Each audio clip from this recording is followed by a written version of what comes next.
If you're tired of performing bandwidth control and you can't see whether the bandwidth control has been applied or not, in this video tutorial I'm going to show you a real video in which you'll be able to see how to configure a bandwidth control and, in addition to that, you'll be able to see how it limits the download speeds of all the devices on a network. So don't miss a minute of this video. Let's get started. Well, my friends, the first thing I'm going to do is access my pfsense and then start doing everything that has to do with configuring a bandwidth control. Today I'm going to show you with a very real example how we're going to configure a bandwidth control. Behind the pfsense is where all the equipment that will be applied to my bandwidth control is. Okay, all these devices are going to go out and they're going to have to go through the firewall, and that's going to apply the bandwidth control. Very well, we can do this. Obviously I'll show you this topology, which is very basic because this is what is normally applied in a network. For example, a business network, okay, or a commercial one. Here's what you need to know a little bit about.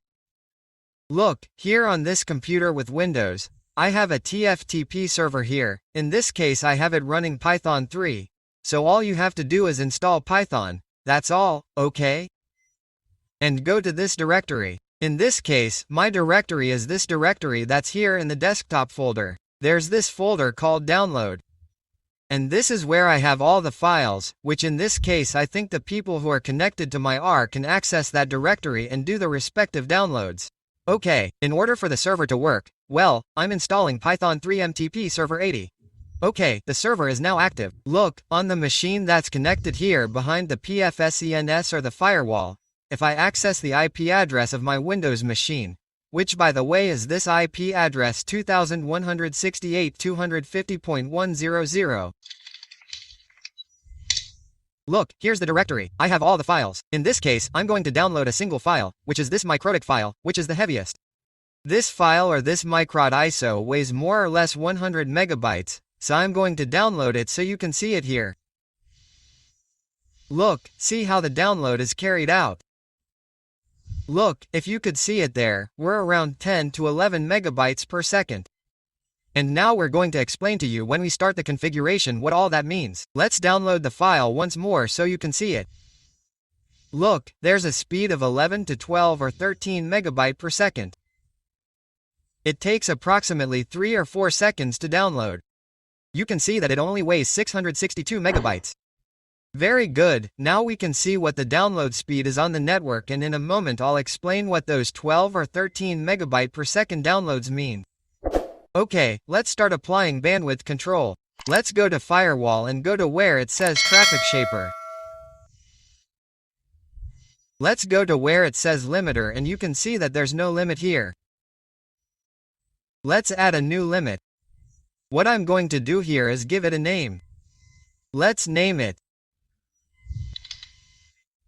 Okay, look, here it only shows us everything in gigabyte per second. And that's where I'm going to explain what we saw a little while ago. There are usually many people who get very confused when they see, for example, this M and this B. We always have to realize if the B is lowercase or an uppercase b when it is an uppercase B, which is what you saw there in the download, that is megabits per second. But when we see a lowercase b, in this case we are talking about megabits per second. And I want everyone to know, in case they don't know, people who are obviously new to all this, 1 megabit per second is not 1 megabyte per second. Let me explain. A single byte is equal to 8 bits. A single byte is equal to 8 bits. What does this mean? That every time we want to get to a byte, in this case the big ones, we always have to multiply them by 8. Why? To be able to get to a byte. Why? Because a byte is 8 bits. So you saw a download there that was carried out between more or less reaching 10, reaching 12, reaching 13. At 13, very good. If those are assuming that they are 10 megabytes per second, I would multiply those 10 megabytes per second by 8 and it would give me a total of 80 megabits per second. So those downloads as such are being carried out at 80 megabits per second. I currently have a connection of 98 or 100 megabits per second that my service provider gives me, but that download that you saw there on byte that was 10 to 12 11 megabytes, when we convert it to megabit it would be approximately 80 megabits per second, we have to multiply it by 8. Very good. That's why if I set this bandwidth control to 5 megabits per second, I'm practically not even reaching 1 megabit. You know, I already told you that in order to reach 1 megabit, you have to set it to 80. So, what does that mean? For us to be able to set this bandwidth control to 1 megabyte, we would have to set it to 8, you see? 8 megabits per second, so we would be talking about 1 megabyte. So, if I set it to 5, then it would be less than 1 megabyte. It would be more or less in the order of kilobits. For example, in this case I'm going to set it to 5 so that you can see the difference in downloads that will be made here, okay? In the mask, we're going to set it to sub address, that is, so that it's done for the source addresses. And this is very important here in the bandwidth control, here in pfSMS. Here we have a mask of 32. If I leave this mask at 32, that means that this will be done for a single IP address. But, for example, if I set the mask to, for example, length 24, a mask for your network, length 24, it means that within that network there are approximately 254 addresses for hosts or 253 addresses for hosts.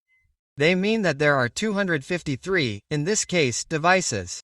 Now, what does this mean? If I set a mask of length 24, it does not mean that all the computers, each computer that connects, is going to have a bandwidth of 5 megabytes per second. Not for downloading. Not really.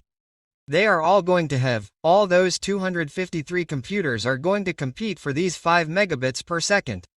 For example, let's suppose that a computer connects and it is the only computer that is downloading. Okay, that device will do it at 5 megabits per second. But if another device connects and also downloads at the same time or on par with another device, in this case that bandwidth will be divided. It will be 2.5 and 2.5 mbits per second. So, if a third device connects, it will be divided again.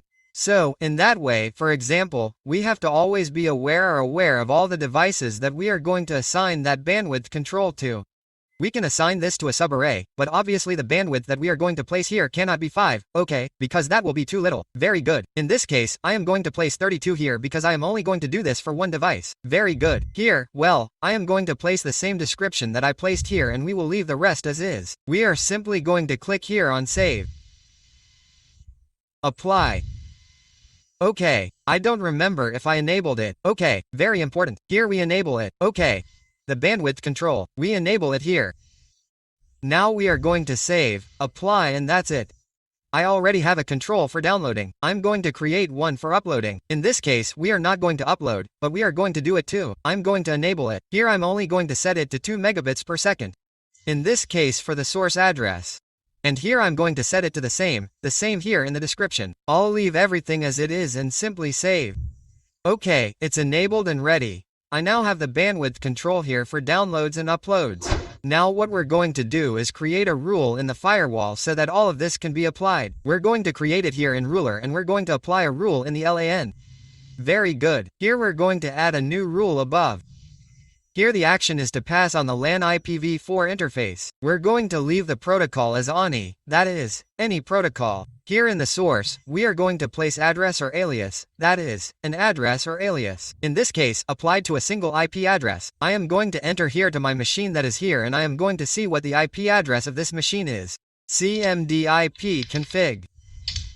And here I am going to see it is 110. Very good.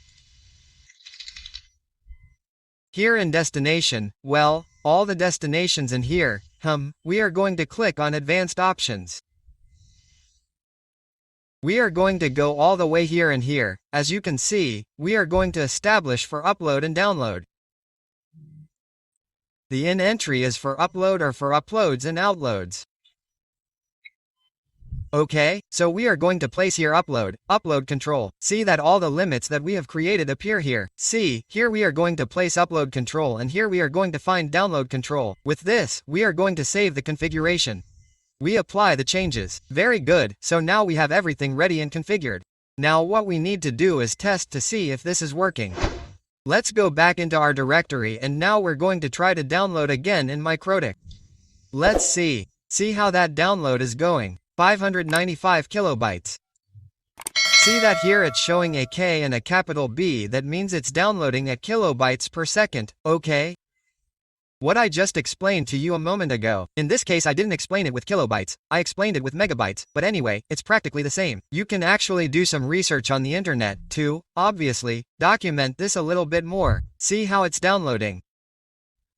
In this case, the download barely exceeds 600 kilobytes per second and it's basically downloading or applying bandwidth control. That download of 590 kilobytes per second, we're talking about what we had configured, which was 5 megabytes per second. Now, see that the download now takes much longer. Okay, so with this we apply bandwidth control. I hope this video is very useful to everyone and I'll see you next time. What?